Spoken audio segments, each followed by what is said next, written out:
Hello friends, welcome to my channel. तो आज की इस वीडियो में बहुत ही इम्पोर्टेंट क्वेश्चन लेकर आई हूँ। पोर्टफोलियो मैनेजमेंट का क्वेश्चन है, इन्वेस्टमेंट क्या है, इसके महत्व एवं प्रकृति की व्याख्या करें। तो फ्रेंड्स, आज की इस वीडियो में हम लोग इन्वेस्टमेंट के बारे में संपूर्ण जानकारी प्राप्त करेंगे। Meaning, definition, nature and characteristics. बहुत ही सरल शब्दों में हम लोग जानेंगे कि इन्वेस्टमेंट क्या है। तो चलिए वीडियो को स्टार्ट करते हैं। वीडियो को स्टार्ट करने से पहले अगर पहली बार हमारे इस चैनल पर विजिट किए तो सबसे पहले हमारे इस चैनल को लाइक करें, सब्सक्राइब करें और बेल बटन पर क्लिक करके ऑल पर क्लिक करें, ताकि जब भी मैं वीडियो अपलोड करूँ तो इसका नोटिफिकेशन सबसे पहले आप तक पहुँच पाए। तो चलिए फ्रेंड्स, वीडियो को स्टार्ट करते हैं। हम लोग जानते हैं कि इन्वेस्टमेंट क्या होता है और कैसे किया जाता है और इससे हमें किस तरह से इनकम प्राप्त होती है। देखिए फ्रेंड्स, ये क्वेश्चंस पोर्टफोलियो मैनेजमेंट का मोस्ट इम्पॉर्टेंट क्वेश्चन है और एग्ज़ाम के अकॉर्डिंग बहुत ही ज़्यादा इम्पोर्टेंट है। तो केयरफुली वीडियो के लास्ट तक बने रहे। देखिए फ्रेंड्स, एग्ज़ाम में इस टाइप का क्वेश्चन पूछ सकता है कि विनियोग क्या है, इसकी प्रकृति एवं क्षेत्र बताइए, या फिर विनियोजन से आप क्या समझते हैं, इसकी प्रकृति एवं क्षेत्र की विवेचना करें। तो इसी सरल शब्दों में हम बता दें, जैसे जब हम लोग कोई बिज़नेस करते हैं तो उस बिज़नेस में हम लोग जितने भी कैपिटल्स, मटेरियल्स या फिर एसेट्स लगाते हैं उसे ही हम लोग विनियोग कहते हैं। यानी उस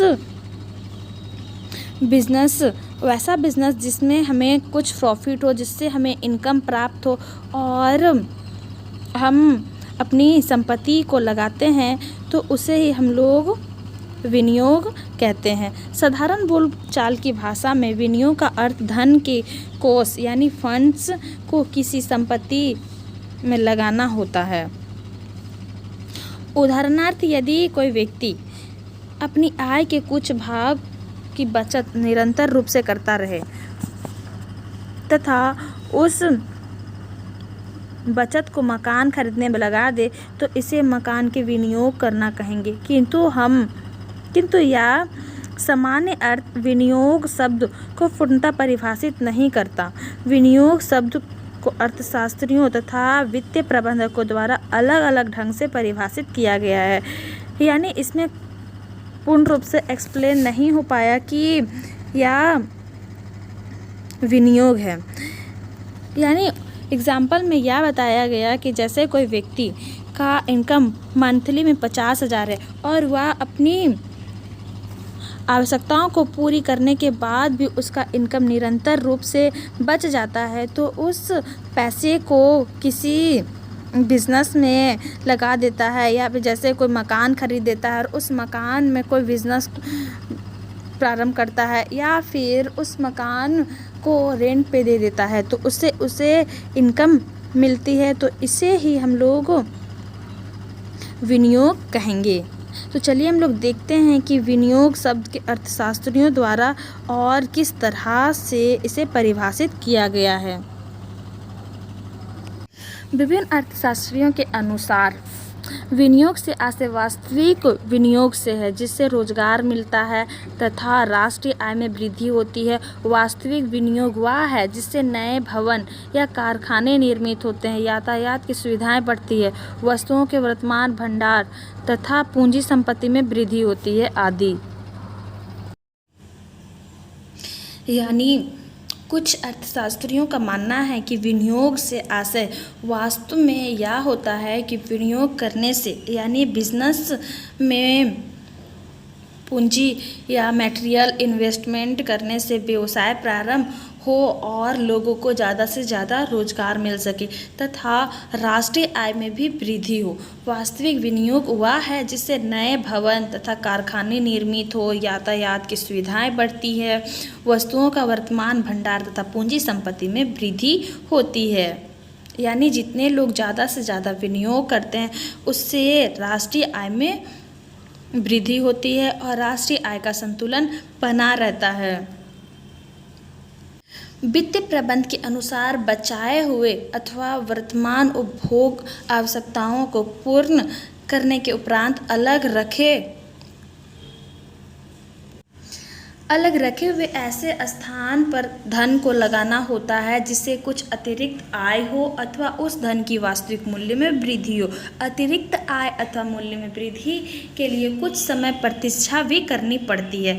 यानी फिनेंशियल मैनेजमेंट के अकॉर्डिंग यह बताया गया है कि जो व्यक्ति का इनकम होता है उसमें से जो इनकम बचाए जाते हैं, जो एडिशनल इनकम होते हैं, उस इनकम को उपभोग की आवश्यकताओं को पूर्ण करने के उपरांत जो अलग रखे जाते हैं, वैसे धन को किसी अतिरिक्त आय के लिए, यानी जो एडिशनल इनकम होते हैं, जैसे कोई व्यक्ति जॉब करता है और उसका इनकम 50,000 होता है, तो उसमें से वे अपनी आवश्यकताओं को पूरी करने के बाद उसका इनकम, उसके पैसे बच जाते हैं, तो वो चाहता है कि कुछ और हम इनकम प्राप्त करें, तो वो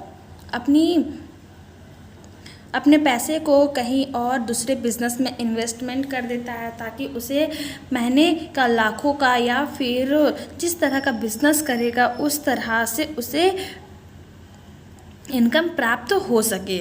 इसीलिए वे अपने पैसे को कहीं इन्वेस्ट कर देता है और बिजनेस करता है। अतिरिक्त आय अथवा मूल्य में वृद्धि के लिए कुछ समय प्रतीक्षा भी करनी पड़ती है। यानी जब बिजनेस प्रारंभ करता है और अपनी पूंजी को इन्वेस्टमेंट करता है तो उसे प्रतीक्षा भी करनी पड़ती है, उन्हें वेट भी करना पड़ता है। ये नहीं कि वे अपनी इनकम को इन्वेस्ट किया और तुरंत ही उसे इनकम प्राप्त हो जाए, तो ऐसा नहीं होता, उसे वेट भी करना पड़ता है तथा धन को किसी ऐसे स्थान पर लगाना होता है जिससे वित्तीय दावों यानी फिनेंशियल क्लेम का विनिमय किया जा सके। जिन संपत्तियों पर धन लगाकर वित्तीय दावों का विनिमय किया जाता है उसमें सुरक्षा तथा जोखिम दोनों का ही तत्व होता है। यानी अगर कोई व्यक्ति बिजनेस करता है तो उसे यह पता बिल्कुल नहीं होता है कि उसे जिस तरह से वे इन्वेस्ट कर रहा है उससे ऐसा नहीं हो कि फ्यूचर में उसका प्रॉफिट ही हो, उसका इनकम हो, उसे लॉस भी सहन करना पड़ सकता है। वास्तव में विनियोग का वित्तीय आशय ही विनियोग की परिभाषा है। कुछ अर्थशास्त्रियों ने परिभाषित किया है कि पहला है एफ एमलिंग के अनुसार निवेश से आशय एक व्यक्ति अथवा विनियोजन संस्था द्वारा क्रय की गई वित्तीय संपत्तियों अथवा मूर्त संपत्तियों से है जो निवेश के अवधि के कुछ समय बाद भविष्य में हो सकने वाले जोखिम के अनुपातिक कुछ लाभ प्रदान करते हैं। यानी एफ एमलिंग के अकॉर्डिंग यह माना गया है कि इन्वेस्टमेंट एक इंडिविजुअल या फिर एक विनियोजक जो संस्था द्वारा क्रय की गई जो फिनेंशियल एसेट्स होती है अथवा मूर्त संपत्तियों से है, जो निवेश की अवधि के लिए कुछ समय बाद भविष्य में हो सकने वाले जो रिस्क होते हैं उसके अनुपातिक कुछ लाभ भी प्रदान करे। यानी जो जोखिम होने वाला है उसके अकॉर्डिंग उसे यह भी सतर्क होना चाहिए, उन्हें यह भी पता कर लेना चाहिए कि इस बिज़नेस को करने से पहले मुझे कितना लाभ होगा नहीं होगा, इसके बारे में पूरी जानकारी पहले उसे ले लेनी चाहिए, उसके बाद ही अपनी पूंजी का निवेश करना चाहिए। दूसरा परिभाषा है फिशर एंड जॉर्डन के अनुसार निवेश से आशय एक निश्चित लाभ की आशा को ध्यान में रखते हुए किए जाने वाले कोषों के वायदे से है। अगर निवेश ठीक प्रकार से किया गया है तो होने वाले लाभ निवेश द्वारा संभावित जोखिम की मात्रा से अधिक होंगे। यानी अगर एक प्लानिंग के तहत किसी बिजनेस में निवेश किया गया है, पूंजी लगाया गया है और एक प्लानिंग के अकॉर्डिंग वो निवेश करता है तो उसे संभावित जोखिम की मात्रा कम हो जाएगी और उसे लाभ होने की संभावना बढ़ जाएगी। तीसरा है शार्प एवं अलेक्जेंडर के अनुसार भावी अनिश्चित मूल्यों के लिए वर्तमान में निश्चित मूल्यों का त्याग करना। यानी भविष्य के लिए जो वो जानता भी नहीं है कि भविष्य में मुझे लाभ ही मिलेंगे या फिर मुझे लॉस सहना पड़ेगा। ये ना जानते हुए वे जो पूंजी का त्याग करते हैं, पूंजी लगाते हैं, उसे ही विनियोग कहते हैं। उपरोक्त परिभाषाओं से स्पष्ट है कि विनियोग से आशय वित्तीय संपत्तियों अथवा मूर्त संपत्तियों से है जिनमें पूंजी लगाने के बाद एक निश्चित समय बाद निश्चित रकम की प्राप्ति की आशा हो। वित्तीय संपत्तियों से आशय सरकारी प्रतिभूतियों, ऋण, स्थानीय सत्ताओं से ऋण पत्र जैसे पोर्ट ट्रस्ट, नगर पालिकाएं तथा कंपनियों के अंश एवं ऋण पत्र आदि से निवेश, विभिन्न प्रतिभूतियों जैसे बॉन्ड्स, ऋण प्रपत्र, अंश ऋण पत्र आदि तथा विशिष्ट प्रकृति वाली संपत्तियों के वैधानिक दावों का प्रतिनिधित्व करती है। चलिए फ्रेंड्स, अब हम लोग देखते हैं कि विनियोग या निवेश की प्रकृति या लक्षण या विशेषताएं, यानी सभी एक ही बात हो जाती है कि विनियोग के क्या नेचर है, कैरेक्टरिस्टिक्स, फीचर्स, सभी एक ही बात होती है। निवेश में लगातार निर्णय लेते रहने की आवश्यकता होती है, यानी जब एक व्यक्ति द्वारा निवेश किया जाता है तो उसे समय समय पर निर्णय लेने पड़ते हैं, या इसका एक नेचर है जिसे अनदेखा नहीं किया जा सकता। निवेशों के संबंध में सभी व्यक्तिगत निर्णय अनिश्चित भविष्य को ध्यान में रखते हुए लिए जाते हैं। स्टॉक बाजार में विनियोगता नई सूचनाओं के आधार पर अपने विभिन्न निवेशों का पुनर्मूल्यांकन करता रहता है तथा उनकी आशाओं में परिवर्तन होते रहते हैं। यानी समय समय पर एक निवेशक जो होता है समय समय पर डिसीजन लेता है कि किस तरह का बिजनेस चल रहा है, अब हमें क्या करना है, पूंजी लगाना है और या फिर व्यवसाय को बंद करना है। ये सभी निर्णय समय समय के अनुसार लेना पड़ता है एक निवेशक को।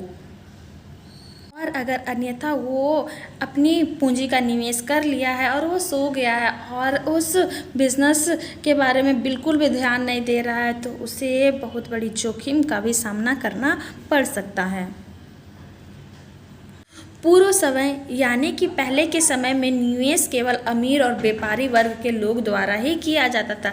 यह सत्य माना जा सकता है कि निवेश करने के लिए कोषों की उपलब्धता होने के लिए कोषों की अतिरिक्त मात्रा में होना भी आवश्यक है। यानी पहले के ज़माने में जितने अमीर कस्बे के लोग होते थे, व्यापारी वर्ग होते थे, वही पूंजी लगाते थे और वही निवेश करते थे। और या भी आवश्यक है, या भी आवश्यक हो जाता है कि अतिरिक्त मात्रा में आवश्यक कोष का होना जरूरी है। लेकिन परंतु आज हमें यह देखने को मिलता है कि निवेश घर घर में प्रयुक्त होने वाला शहद बन गया है तथा यह समाज के हर एक व्यक्ति में प्रचलित है। निवेश से आशय हम यह भी कह सकते हैं कि एक बिजनेसमैन होता है। एक बिजनेसमैन आज के ज़माने में हर घर में पाया जाता है, चाहे छोटा बिजनेस हो या बड़ा बिजनेस हो। आज के ज़माने में आधा से ज़्यादा लोग सभी बिजनेस ही करना चाहते हैं। इसीलिए आप देखेंगे कि घर घर में छोटा हो या बड़ा सभी बिजनेस करना चाहते हैं। जैसे एक व्यक्ति कोई राशन का दुकान ही खोल के बैठ गया है या फिर सब्जी मंडी या फिर कुछ भी अपना रिस्क लेते हुए ही अपना बिजनेस यानी खुद का मालिक बनना पसंद करता है। इसीलिए आज घर घर एक बिजनेसमैन पाया जाता है। जैसा कि ऊपर लिखा जा चुका है कि विनियोग से हमारा आशय उसके वित्तीय अर्थ से है। विनियोग के वित्तीय अर्थ के अध्ययन के उपरांत इसमें निम्नलिखित विशेषताएं या लक्षण दृष्टिगोचर होते हैं या इसकी प्रकृति नियमानुसार है। पहला है बचत के धन को लगाना, यानी एम्प्लॉय ऑफ फंड सेव्ड, यानी जो एक व्यक्ति होता है उसका जो बचत राशि होती है, उसके इनकम से जो राशि बच जाती है उसे विनियोग करता है। विनियोग के अंतर्गत अपने उपभोक्ता के उपरांत बचे हुए धन को कहीं लगाया जाता है। उदाहरणार्थ, यदि किसी व्यक्ति की मासिक आय 2000 रुपये है, वह अपने वर्तमान उपभोगों में पर 1500 रुपये व्यय करता है तथा यानी 2000 रुपये में वह अपने वर्तमान उपभोगों पर 1500 रुपये खर्च कर देता है और 500 रुपये जो बच जाता है उसे बैंक में जमा कर देता है। या उसे सोना खरीद लेता है तो उसे बैंक जमा या सोने की खरीदी पर लगाए गए धन को विनियोग कहेंगे। ये ऐसा नहीं है कि हर व्यक्ति बिजनेस या स्टार्ट कर ले। बहुत ऐसे व्यक्ति होते हैं जैसे कि 2000 का इनकम हो रहा है, उसमें से 1500 रुपये खर्च कर रहा है और 500 रुपये अपने अकाउंट में भी जमा कर लेता है। वो बिज़नेस नहीं करता है, तो वो अपने 500 रुपये को हर महीने बचत करता है। और या तो फिर कोई सोना वगैरह खरीद लेता है ताकि वो चाहता है कि फ्यूचर में सोना भी काम दे।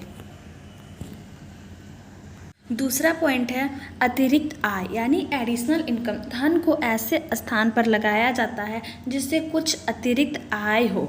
उदाहरणार्थ अपनी बचत को एक व्यक्ति बैंक में जमा कर देता है तो इसके पीछे उसका उद्देश्य बैंक से ब्याज प्राप्त करना होता है। यह ब्याज उसकी अतिरिक्त आय होती है। तीसरा पॉइंट है मूल्य में वृद्धि, इंक्रीज इन वैल्यू। विनियोग के पीछे यह उद्देश्य भी होता है कि लगाए गए धन के वास्तविक मूल्य में वृद्धि हो। उदाहरणार्थ यदि कोई व्यक्ति अपनी बचत राशि से सोना खरीदता है तो वह इस उद्देश्य से अपने धन को विनियोग करता है कि भविष्य में सोने की कीमत बढ़ेगी तथा वर्तमान 500 रुपये के सोने का वास्तविक मूल्य भविष्य में बढ़ जाएगा।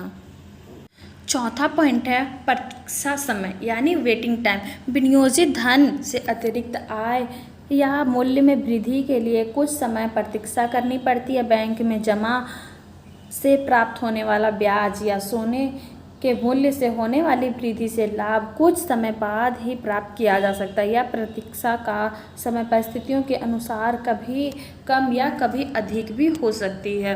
पांचवा पॉइंट है वित्तीय दावों का विनिमय, एक्सचेंज ऑफ फाइनेंशियल क्लाइम्स। जब हम किसी जगह धन लगाते हैं तो उससे वित्तीय दावों का निर्माण होता है। उदाहरणार्थ जब हम बैंक में धन जमा करते हैं या धन से अंश, शेयर्स, ऋण पत्र, मकान, जमीन, सोना आदि खरीदते हैं तो इस संपत्ति को बेचने तथा पुनः धन प्राप्त करने का अधिकार हमें होता है। दूसरे शब्दों में हम इन संपत्तियों का विनिमय यानी एक्सचेंज करने का दावा क्लाइम कर सकते हैं। यदि इस अधिकार या दावे का विनिमय ना किया जाए तो विनियोग से हमें कोई अतिरिक्त लाभ नहीं होगा और ना ही हमें इनमें मूल्य में हुई वृद्धि ही प्राप्त हो सकेगी। अतः विनियोग के अंतर्गत वित्तीय दावों का विनिमय अवश्य है। छठा पॉइंट है सुरक्षा तथा जोखिम यानी सेफ्टी एंड रिस्क। विनियोग में सुरक्षा तथा जोखिम तत्व सदैव उपस्थित रहता है। कुछ विनियोग में सुरक्षित होते हैं तो कुछ जोखिम से भरे हुए। उदाहरणार्थ बैंक में जमा या ऋण पत्रों का क्रय या सुरक्षित विनियोग है क्योंकि इनसे एक निश्चित समयांतर पर एक निश्चित राशि ब्याज के रूप में प्राप्त होती है, जबकि अंशों का क्रय कुछ जोखिम वाला विनियोग है क्योंकि बाजार तथा कंपनी की आर्थिक स्थितियों में परिवर्तन होने के कारण अंशों से प्राप्त होने वाला लाभांश अनिश्चित होता है। कभी लाभांश कम मिलता है तो कभी बहुत अधिक और कभी कभी तो कंपनी में हानि में चलने के कारण लाभांश वर्षों तक मिलता ही नहीं है। यानी इन्वेस्टमेंट करने में सेफ्टी भी है और रिस्क भरा भी है, तो रिस्क लेते हुए इन्वेस्टमेंट किया जाता है।